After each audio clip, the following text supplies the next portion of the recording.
Oh, good morning, everybody. How's everybody doing today? Great, I hope. Great. That would be so nice, guys. I mean, I could get on here and rant today about, all the Scar versus Sundown posts on Facebook, but I'd just rather not do that. It seems like, you can't have a good conversation in any group or ask about any product without that popping up. I don't know why. I mean, there's other brands of subs out there. I mean, it ain't like we got to take, one of the top dogs and one of the cheapest dogs and keep comparing them all the time. But it happens. So, what should we talk about today other than that crap? Because, I mean, I know y'all get tired of just seeing that crap like in every Facebook group, on every post. I mean, man, you can't even go in a dang group and ask about a different brand sub without that coming up. So, what should we talk about today? Because I don't know. I'm confused. I'm confused about everything. It's like, what is EXO doing? Is he ever gonna post like an update on his build? Does he still have his build? He never mentioned what battery he's gonna run. Like, is he still gonna stack all them damn AGMs in there? And I mean, hell, they'll weigh more than his whole system. Or is he finally gonna go Cmax like everybody else? Or does he have something else in store? We don't. Bruce, what are you doing, bro? Come on, make a post. I don't know. I'm lost.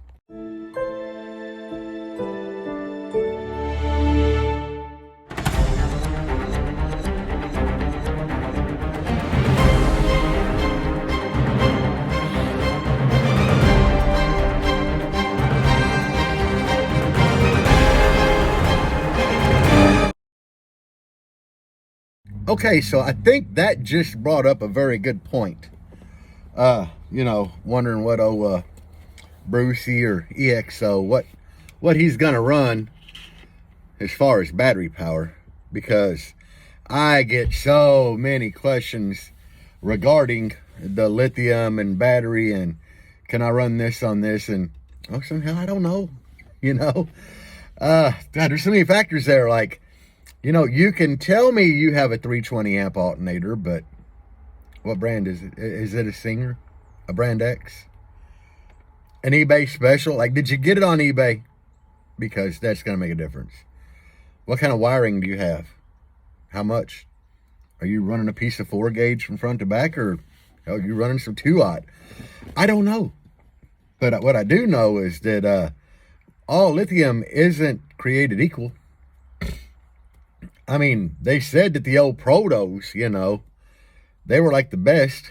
That was the old Panasonic cell. Similar to a Cmax, but then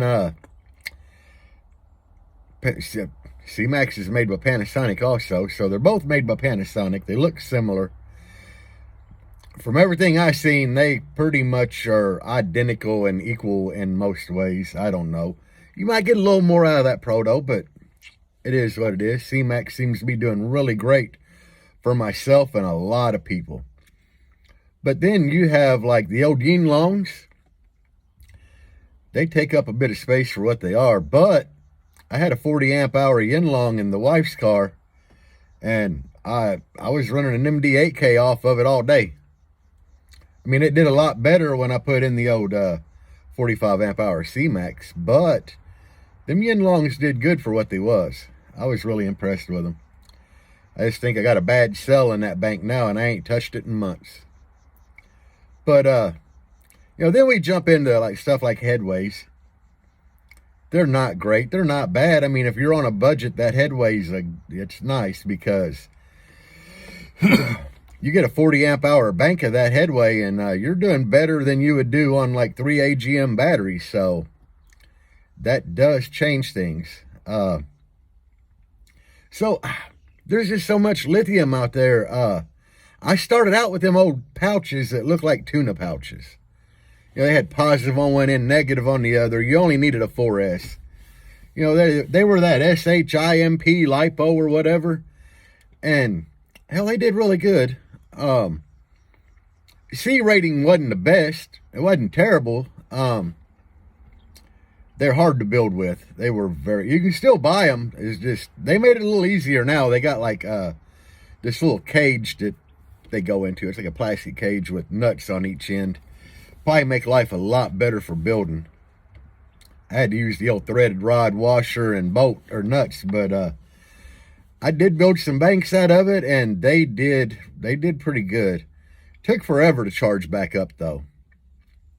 Like the ramp back up time on them, it took a while. But on a budget, they did great. Took a, it was a big battery too, God, because them pouches are pretty long. So, you wind up with a battery, it's about 2.5 foot long. And then however tall you want to stack them things. But for people that are beginners getting into lithium, man, there's just so much out there for you to research. You can get in them DIY lithium groups for car audio. And I'm not a big fan of these car audio groups. So the best thing to do is don't ask no questions. Just get in there and read. And if you read enough and pay attention, you'll find out who the smart guy is in there that gives good advice. And then maybe shoot him a message, or if you're going to ask a question, make a post and tag him in it. Because you're going to get so many people that had no clue what they're talking about. But there's a wide variety of lithium out there. Like, what do you want to charge at? A lot of times if you have a newer car, it's harder to get them bad boys to charge up there to that 16 volt range where you need to run Cmax at. Can you run Cmax lower? Absolutely. Is it as good? Absolutely not. If you're only going to charge Cmax at 15, the cells are mostly depleted at that point. I have like one of the back-go monitors on my bank, and even charging at 16, I'm only like 3/4 of the way full on cells, and don't really want to charge no higher. So when you're down like under 15.5, you're only at half, So that's something to take into consideration as your charge point. Can your car handle high charge? Now, like my buddy Billy, hell, he ain't even got a new car. He got an old 2005 Ford. But he's got 2 alternators. He still runs the stock alternator on a regular AGM battery to start the truck with and run the head unit and stuff like that. Then he's got a couple more alternators on his proto bank in the back where he charges over 16 volt. Now, that's nice to do if you can afford all that and get the brackets for it. That would be nice. Like my old Jeep here, she don't have no problem at 16 volts. So we just got 2 alternators that power my Cmax like that. I run everything off of it. Hell, I even got my my iPhone charging cable here. I mean, it's plugged into my little USB thing that's at 16 volt. Ain't got no problems. That was scary the first time I plugged that in, because I'm like, oh, man, I don't know if I can fry my iPhone, but that's all good. I think that thing steps it down, so it is what it is. But there's a lot of cell choices out there. These skibs, I have no idea. Lithium cells, I have no idea. I haven't really played with them. I see a lot of posts about them, but I scroll on by because they don't pique my interest, really. I mean, I should look at them, but, normally when you wind up with like the end-all, be-all cell, it just blows up, and that's all everybody talks about, kind of like Cmax and the yin-long, the headway. They got a lot of buzz going on. Lithium, skibs, stuff like that. You'll see a few posts about them here and there, and that's about it. There ain't a whole lot keeps popping up on them.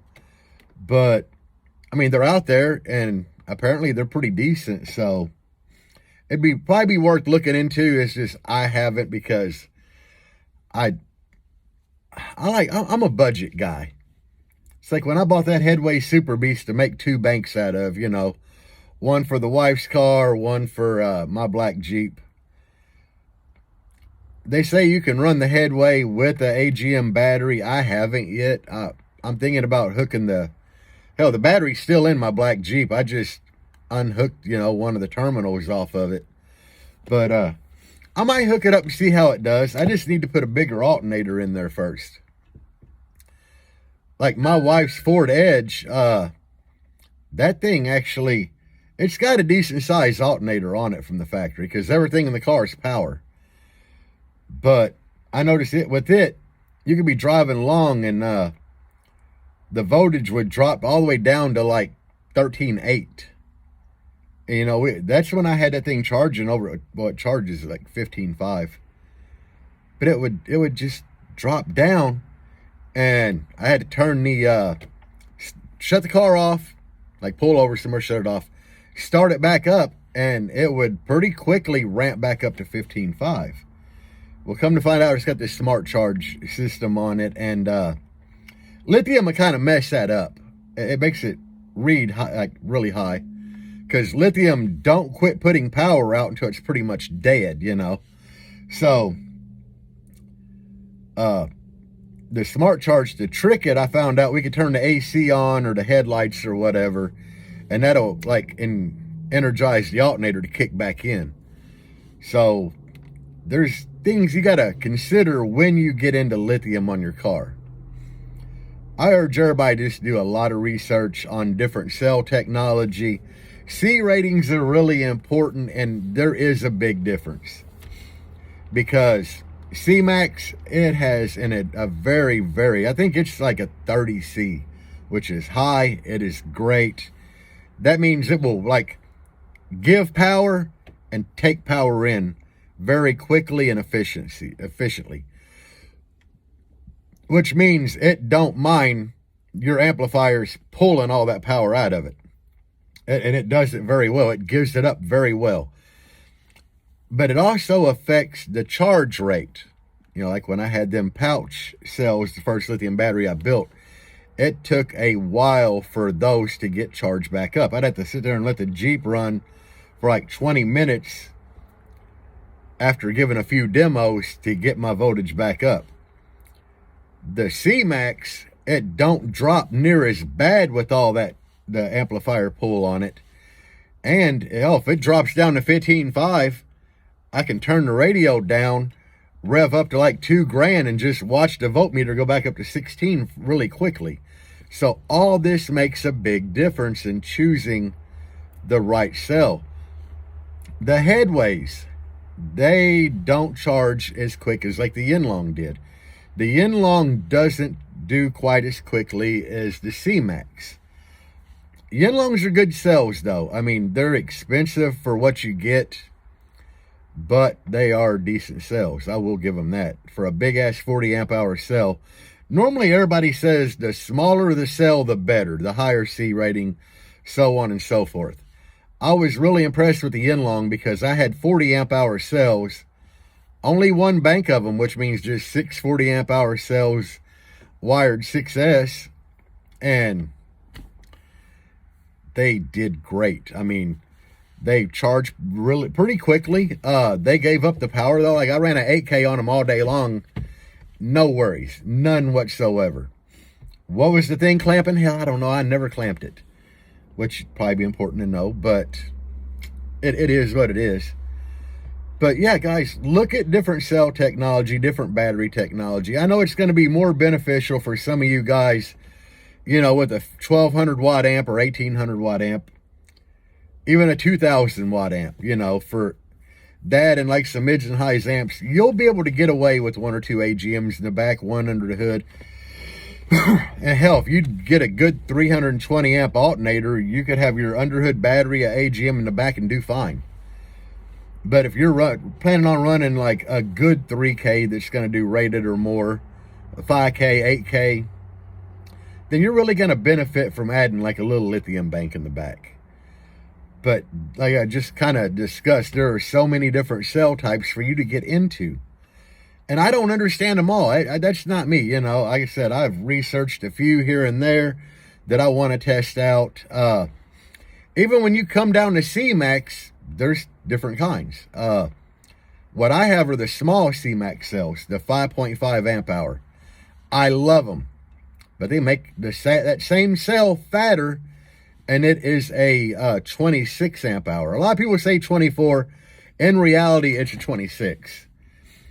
But Are they as good as the 5.5? Absolutely not. The C rating on them is a lot lower. Are they going to be better than a lot of other lithium out there? Absolutely, if you want to charge at 16 volts.